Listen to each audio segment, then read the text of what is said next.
नमस्कार दोस्तों, डेट है आज की 16 दिसंबर 2020। स्वागत है आपका करंट अफेयर न्यूज डिस्कशन में। इस डिस्कशन की जो पीडीएफ है इसका लिंक डिस्क्रिप्शन बॉक्स में आपको नीचे मिल जाएगा। फर्स्ट क्वेश्चन, किस राज्य के मुख्यमंत्री ने राज्य भर में 630 अम्मा मिनी क्लिनिक का उद्घाटन किया है? तो अभी हाल ही में तमिलनाडु के मुख्यमंत्री के पलानीस्वामी ने तमिलनाडु में 630 अम्मा मिनी क्लिनिक का उद्घाटन किया है। तमिलनाडु की सरकार पूरे तमिलनाडु के अंदर 2000 अम्मा मिनी क्लिनिक सेटअप करने की योजना बना रही है, लेकिन अभी किया है 630 का उद्घाटन। और एक अम्मा मिनी क्लिनिक के अंदर एक डॉक्टर, एक नर्स और एक असिस्टेंट होंगे। याद रखेगा, एक डॉक्टर, एक नर्स और एक असिस्टेंट उपलब्ध होंगे हर एक मिनी क्लिनिक के अंदर। ये तो बात करी हमने मिनी क्लिनिक के बारे में। और पूरे कितने बनाए जाएंगे? टोटल बनाए जाएंगे 2000, लेकिन अभी सेटअप कितने किए हैं? सेटअप किए हैं 630। और देखो, ये मॉर्निंग में 4 घंटे काम करेंगे और इवनिंग में 4 घंटे काम करेगा। अब इसमें बात हुई है तमिलनाडु की, तो तमिलनाडु की कैपिटल क्या है? चेन्नई। मुख्यमंत्री कौन है? इदप्पड़ी के पलानीस्वामी। बनवारी लाल पुरोहित राज्यपाल हैं तमिलनाडु के। 38 जिले हैं, लोकसभा की 39 सीटें, राज्यसभा की 18, विधानसभा की 234 सीटें। आंध्र प्रदेश, कर्नाटका, केरला, 3 राज्यों के साथ सीमा लगती है तमिलनाडु की। ये मैप में देखिए आप, ये यहाँ पर है तमिलनाडु, ऊपर ये आंध्र प्रदेश, इधर कर्नाटका और नीचे केरला। इन 3 राज्यों के साथ सीमा लगती है। चेन्नई में हाईकोर्ट है। मुख्य न्यायाधीश कौन है? अमरेश्वर प्रताप शाही, ये मुख्य न्यायाधीश हैं। किस राज्य ने न्यूयॉर्क में कॉर्नेल विश्वविद्यालय के साथ एक समझौता ज्ञापन पर हस्ताक्षर किए हैं? तो अभी हाल ही में महाराष्ट्र की सरकार ने कॉर्नेल यूनिवर्सिटी के साथ एक एमओयू साइन किया है। अब ये जो एमओयू साइन किया गया है, ये किस लिए किया गया है? देखो, जो न्यू एंटरप्रेन्योर हैं और इनोवेटिव स्टार्टअप हैं, न्यू एंटरप्रेन्योर और इनोवेटिव स्टार्टअप के लिए जो ज़रूरती इंफ्रास्ट्रक्चर और कंक्लूसिव इन्वायरमेंट चाहिए होता है, उसके लिए वर्ल्ड क्लास इंक्यूबेशन सेंटर को सेटअप किया जाएगा महाराष्ट्र में। तो अब बात हुई है इसमें महाराष्ट्र की, तो कैपिटल क्या है महाराष्ट्र की? मुंबई। उद्धव ठाकरे मुख्यमंत्री हैं, भगत सिंह कोश्यारी राज्यपाल हैं। 36 जिले हैं, लोकसभा की 48 सीटें, राज्यसभा की 19, विधानसभा की 288, विधान परिषद की 78 सीटें।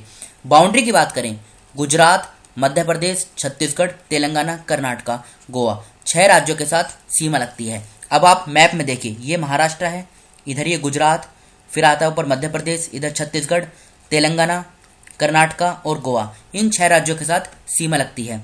बॉम्बे में हाईकोर्ट है। दीपांकर दत्ता मुख्य न्यायाधीश हैं। महाराष्ट्र, गोवा और डीएनएच डीडी, ये क्या है?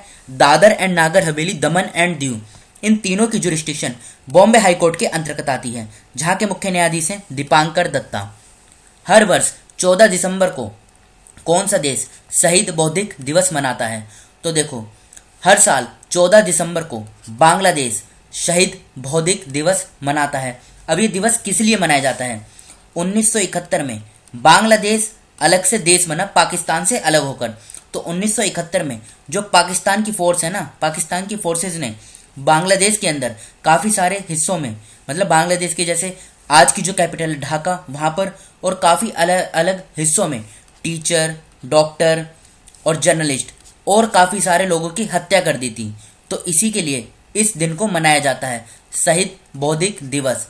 कहाँ पर? बांग्लादेश में। अब बात हुई है बांग्लादेश की। देखो, इसकी अगर कैपिटल की बात करें, कैपिटल है ढाका। करेंसी की क्या बात करें तो बांग्लादेशी टका यहाँ की करेंसी है। राष्ट्रपति की बात करें तो अब्दुल हामिद यहाँ के राष्ट्रपति हैं। प्रधानमंत्री की बात करें तो कौन है? शेख हसीना। अब मैप देखिए आप, यह है बांग्लादेश। देखो, पश्चिम बंगाल ऊपर आता है, फिर आपका यहाँ पे आसाम, इधर मेघालय, त्रिपुरा, इनकी सीमा बांग्लादेश के साथ लगती है। फिर से बोलता हूँ, पश्चिम बंगाल, फिर आसाम, मेघालय, त्रिपुरा और मिजोरम, ये 5 राज्यों की सीमा बांग्लादेश के साथ लगती है। देखो, कभी कभी नंबर भी पूछ ले जाते हैं, तो याद रखेगा। अच्छा, ये बताइए, ये तो है पाकिस्तान वाला एरिया, मतलब बॉर्डर एरिया, और इधर ये बांग्लादेश का बॉर्डर एरिया है। भारत की कौन सी फोर्स यहाँ पर तैनात रहती है, मतलब निगरानी करती है? तो ये है बीएसएफ, बॉर्डर सिक्योरिटी फोर्स, ये यहाँ पर तैनात होती है। और बीएसएफ ने ये अभी हाल ही में अपना 56वां स्थापना दिवस मनाया। कब? 1 दिसंबर को। इसकी स्थापना हुई थी 1 दिसंबर 1965 को। बढ़ते हैं अगले क्वेश्चन की तरफ। लोसर त्योहार निम्नलिखित में से किससे संबंधित है? तो देखो, ये त्योहार लद्दाख में मनाया जाता है और इस त्योहार को स्टार्ट किया गया था 15वीं सेंचुरी में। इसे एज ए न्यू ईयर के रूप में मनाया जाता है। अब बात हुई है लद्दाख की, तो लद्दाख की कैपिटल क्या है? लेह। यहाँ के एलजी कौन है? यानी lieutenant governor Radha Krishna Mathur, short form है आर के माथुर। ये यूटी कब बना? 31 अक्टूबर 2019 को जम्मू कश्मीर और लद्दाख दोनों एक साथ यूटी बनाए गए। इसमें 2 जिले हैं, लेह और कारगिल। जम्मू कश्मीर और हिमाचल प्रदेश इसके साथ इसकी सीमा लगती है। और अभी हाल ही में मुख्य न्यायाधीश बनाए गए थे। देखो जम्मू कश्मीर और लद्दाख की जो कॉमन हाई कोर्ट है श्रीनगर में बेस्ड है, यहाँ के मुख्य न्यायाधीश कौन है? राजेश बिंदल। इनको भी हाल ही में बनाया गया था। इनसे पहले कौन थी? गीता मित्तल। बढ़ते हैं अगले क्वेश्चन की तरफ। अबू धाबी ग्रैंड प्रिक्स 2020 किसने जीती? तो अभी हाल ही में मैक्स वर्स्टैपन, इन्होंने ये Abu Dhabi grand prix 2020 formula 1 जीत ली है। देखो ये इस साल की 17वीं रेस थी। एक साल में 17 होती हैं और ये लास्ट हो चुकी है, जिसे जीता है मैक्स वर्स्टैपन ने। अब ये तो 17वीं थी, बाकी जो फॉर्मूला 1 रेस है ना, ये रही आपके सामने। देखो ये पूरी लिस्ट बना दी गई है। और ये जो मैक्स वर्स्टैपन है ना, ये नीदरलैंड से हैं। देखो जो हाईलाइटेड हैं, इन्होंने ये रेस जीती हैं। बाकी जो बची हुई रेस है ना, उन सभी को जीता है लुइस हैमिल्टन ने, जैसे steering grand prix, Hungarian grand prix, British grand prix. ये पूरी लिस्ट दी गई है, इसको आप अच्छे से नोट्स बना लीजिएगा। अब बढ़ते हैं अगले क्वेश्चन की तरफ। 81वां नुपी लेन दिवस कहाँ मनाया जाता है? तो देखो ये मनाया जाता है कहाँ पर? मणिपुर में। कब? 12 दिसंबर को। अब ये क्यों मनाया जाता है? देखो मणिपुर की जो बहादुर महिला है ना, उन्होंने 1904 में और 1939 में जो ब्रिटिश के खिलाफ युद्ध लड़ा था, उसको नाम दिया गया था नुपी लैंड। तो अब उसी की याद में 12 दिसंबर को हर साल ये दिवस मनाया जाता है, नुपी लैंड दिवस। और इस बार इसका 81वां एडिशन था। अब बात हुई है इसमें मणिपुर की, तो मणिपुर की कैपिटल क्या है? इम्फॉल। मुख्यमंत्री कौन है? एन बीरेन सिंह। गवर्नर कौन है? नजमा हेपतुल्ला। 16 जिले हैं, लोकसभा की 2 सीटें, राज्यसभा की 1, विधानसभा की 60 सीटें हैं। बाउंड्री की बात करें, नागालैंड, मणिपुर और आसाम 3 राज्यों के साथ सीमा लगती है। ये मैप में देखिए आप, ये यहाँ पर है मणिपुर, ऊपर नागालैंड है, इधर मिजोरम है और ये बीच में है आसाम। 3 राज्यों के साथ सीमा लगती है। इम्फॉल में इसकी हाई कोर्ट है रामालिंगम सुधाकर।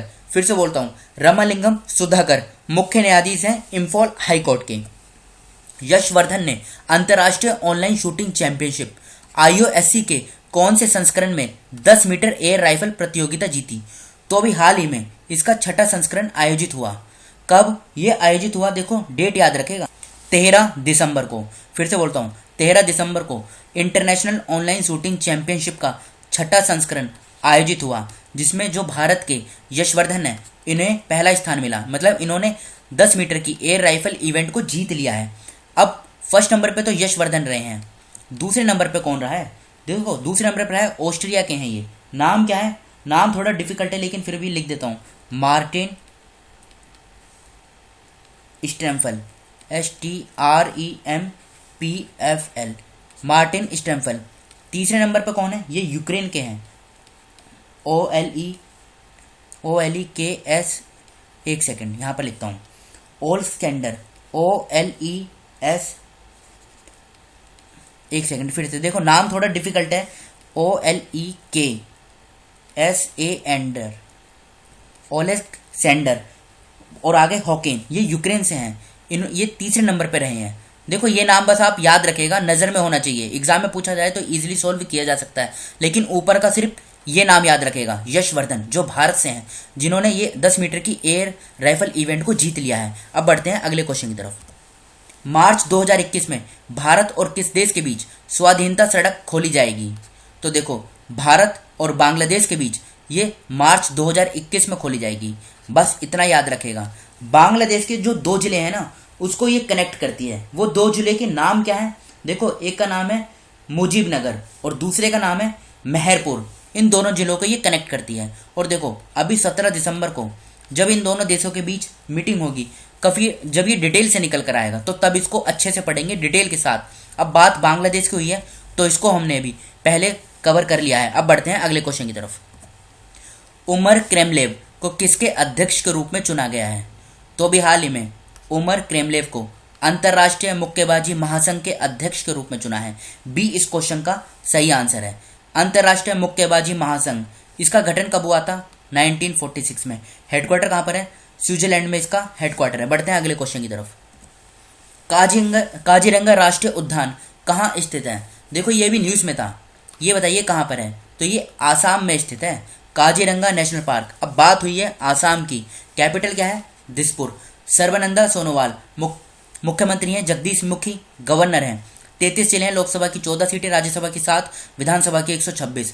अरुणाचल प्रदेश, नागालैंड, मणिपुर, मिजोरम, त्रिपुरा, मेघालय, पश्चिम बंगाल, 7 राज्यों के साथ सीमा लगती है। गुवाहाटी में इसकी हाई कोर्ट है। एन कोटेश्वर सिंह मुख्य न्यायाधीश हैं। आसाम, अरुणाचल प्रदेश, नागालैंड, मिजोरम, चारों राज्यों की जो जुरिस्डिक्शन है गुवाहाटी हाई कोर्ट के अंतर्गत आती है। अब एक रिवीजन क्वेश्चन देख लेते हैं। किस राज्य के मुख्यमंत्री ने भूसिरी और भूमित्र नामक हाईटेक मशीनें लॉन्च की हैं? तो अभी हाल ही में कर्नाटक के मुख्यमंत्री ने इन दोनों को लॉन्च किया है। तो देखो ये था हमारी आज के डिस्कशन का लास्ट क्वेश्चन। फिलहाल इस डिस्कशन को हम यहीं पर रोकते हैं। जो स्टूडेंट फर्स्ट टाइम चैनल पर विजिट कर रहे हैं वो इस चैनल को सब्सक्राइब कर लीजिए, जिससे नई वीडियो अपलोड होते ही उसका नोटिफिकेशन सबसे पहले आपको मिल सके। Thank you.